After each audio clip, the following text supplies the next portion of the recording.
Buon pomeriggio a tutti e ben ritrovati qui all'ippodromo Arcoveggio di Bologna, 20ª giornata e andiamo a presentare i concorrenti di questa prima corsa, il premio Makarov, una corsa del trofeo Croce Rossa italiana riservata ai gentleman con cavalli di proprietà. Montepremi di 4.400 euro per questi cavalli di 5 anni ed oltre categoria F sul miglio.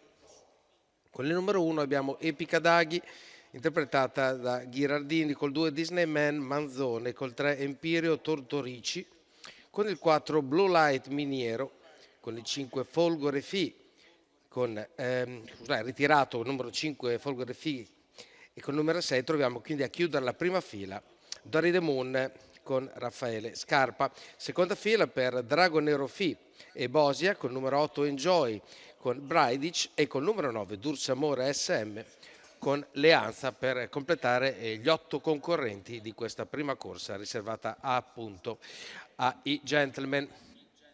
Al gioco sono particolarmente appoggiati Disneyman, ma anche Empirio, anche Dory the Moon ed Enjoy sono praticamente considerati alla pari, quindi si presume di assistere a una corsa particolarmente aperta e interessante. La macchina sta accelerando, siamo nella retta delle tribune e si sta per dare il via a questa gara. Parte veramente molto forte Blue Light che prende la testa ma viene contratta da Disneyman, che col numero 2 mantiene la corda e quindi rimane con la figura all'interno, prova a prendere la seconda posizione, a parcheggiare Vittorio Miniero. Blue Light, l'operazione riesce anticipando Epica Daghi che rimane in terza.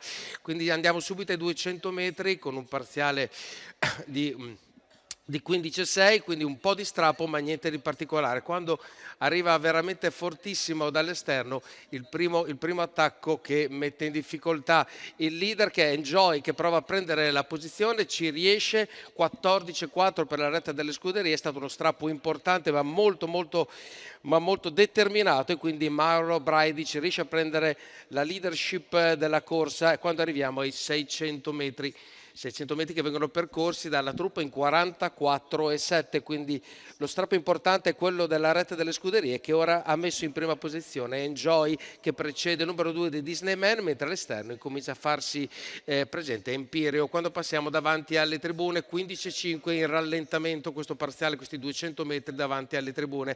A questo punto andiamo verso il chilometro con le posizioni che sono ormai determinate, con Enjoy che è uno dei cavalli più appoggiati, che conduce, precede alla corda Disneyman, mentre all'esterno abbiamo Empirio che proverà ora a giocarsi le sue carte quando siamo nella retta delle scuderie. Empirio accelera l'andatura e prova a guadagnare metri nei confronti di quello che è il leader. Enjoy, si accende un nuovo parziale importante ed è un 14,2 e i due cavalli se le danno, quindi Empirio a destra e il leader Enjoy che prova a difendersi, prova a seguire all'interno Disneyman. Quando arriviamo a chiudere ormai la curva che introduce in retta d'arrivo, Enjoy sembra aver resistito all'attacco di Empirio, si entra in retta d'arrivo, c'è ancora un 14,1 per la curva e se ne va Enjoy. Mauro Braidic controlla, riprova ancora a rimontare Empirio, arriva all'esterno Dragonero Fi ma è tardi, vince la corsa Enjoy. Mauro Braidic 1,14, 1,58,8 per il rotolo compreso, per questa bellissima affermazione.